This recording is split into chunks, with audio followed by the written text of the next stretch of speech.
Halo Sobat Safety, selamat datang kembali di Safety Channel.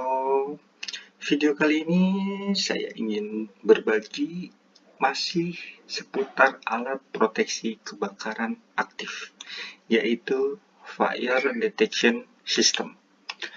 Video sebelumnya saya menjelaskan tentang Fire Alarm System yang terdiri dari MCFA, secara konvensional maupun addressable.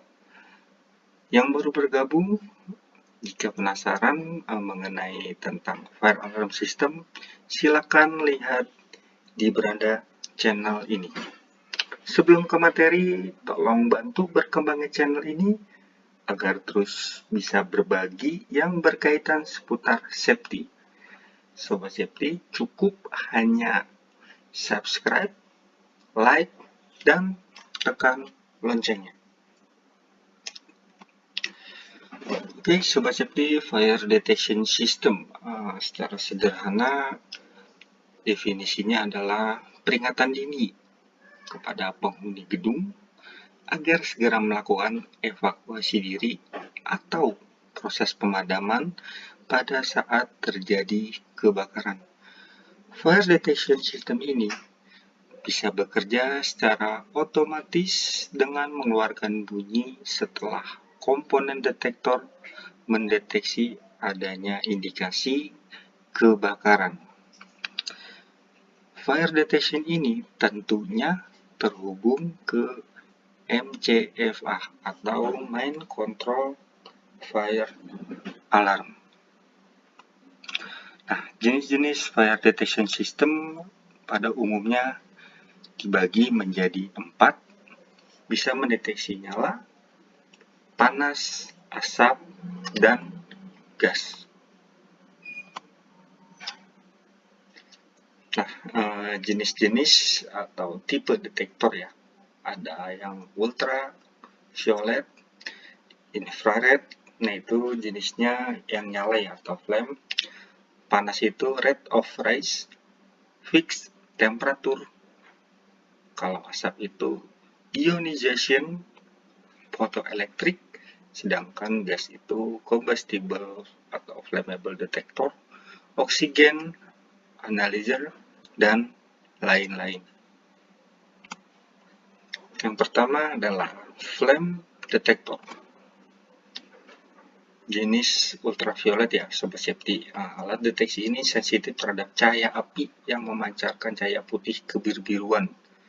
Biasanya alat ini dipasang untuk melindungi benda-benda yang terbakar memancarkan cahaya putih kebiru-biruan seperti natrium, alkohol, dan lain-lain. Nah, ini di dalam ultraviolet ini ada yang namanya sistem infrared ya. Nah, ini sensitif terhadap cahaya api yang memancarkan cahaya inframerah karena alat deteksi ini dilengkapi dengan filter ampliter untuk cahaya inframerah, sehingga mengakibatkan rangkaian elektronik sampai kontak menjadi aktif. Nah, Sobat Safety, biasanya alat ini digunakan untuk mendeteksi ruangan yang agak besar atau tinggi ya, menyimpan barang-barang yang mudah terbakar atau kimia yang mudah terbakar. Selanjutnya beam detektor. Nah, fire detektor ini akan mendeteksi gejala kebakaran melalui cahaya yang ditimbulkan karena api. Nah, ini beam detektor ini mendeteksi ya kalau memang ada cahaya yang ditimbulkan karena api. Selanjutnya heat detector. Nah, ini heat detector pengindra panas suhu tetap atau fixed temperature.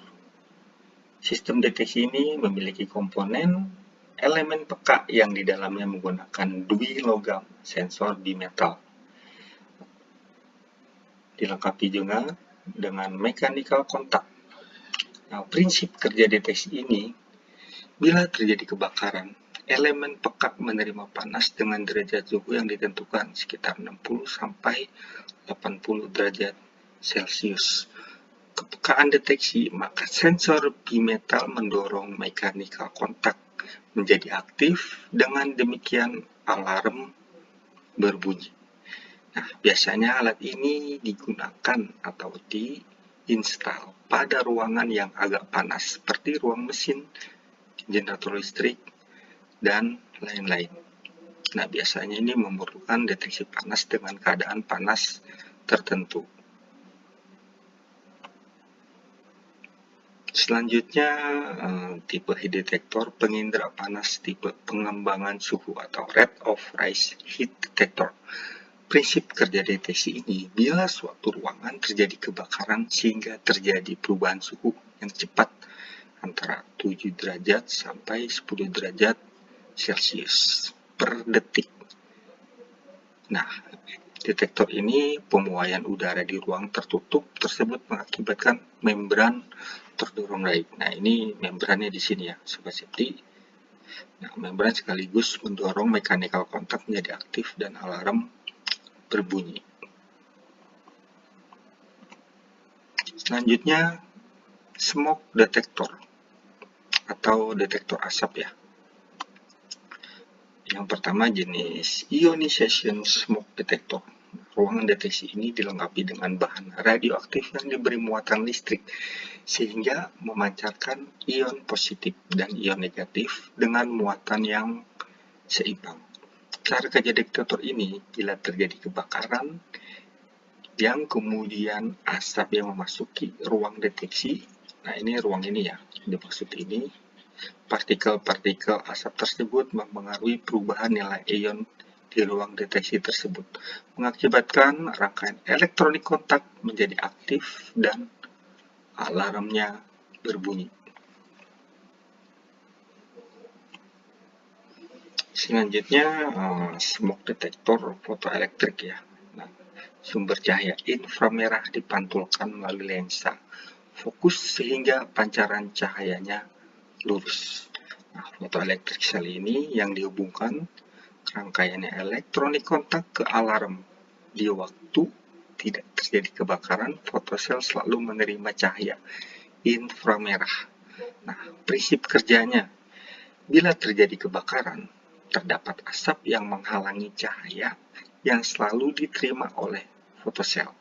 Kemudian dengan berkurangnya nilai cahaya yang diterima oleh fotosel mengakibatkan rangkaian elektronik kontak menjadi aktif dan alarm berbunyi. Selanjutnya yaitu gas detektor. Nah, jenis alarm kebakaran yang berfungsi untuk mendeteksi keberadaan gas di suatu lokasi atau ruangan. Transfer sinyal ke MCFA. Jadi, fire detector ini akan mengidentifikasi kadar gas yang ada untuk meminimalisir bahaya kebakaran keselamatan orang-orang yang berada di dalam suatu tempat ruangan. Nah, biasanya kalau di industri itu atau yang sering kita temukan ya, gas detektor itu biasanya gas ya. Jadi gas LPG atau LNG. Nah, biasanya itu kalau LPG itu gas detektornya ditempatkan ke bawah karena LPG itu sifatnya lebih berat ya. Jadi dia pada bocoran gas tersebut larinya ke bawah, sedangkan kalau untuk LNG dia lebih ringan dari oksigen ya. Pada saat ada kebocoran, gasnya akan memuai ke atas. Yang sering kita temukannya aja gitu, gas untuk LPG dan LNG. Nah, gas detektor juga Sobat Safety ada yang digunakan untuk mengetahui kadar gas di ruangan tersebut. Umumnya di saat ingin melakukan pekerjaan di ruangan terbatas atau confined space. Nah, detektor ini biasanya sebelum melakukan pekerjaan, alat tersebut mendeteksi di ruangan tersebut ya, bahwa ruangan tersebut itu tidak ada gas-gas yang berbahaya atau beracun, atau kadar gasnya di ruangan tersebut mengetahui berapa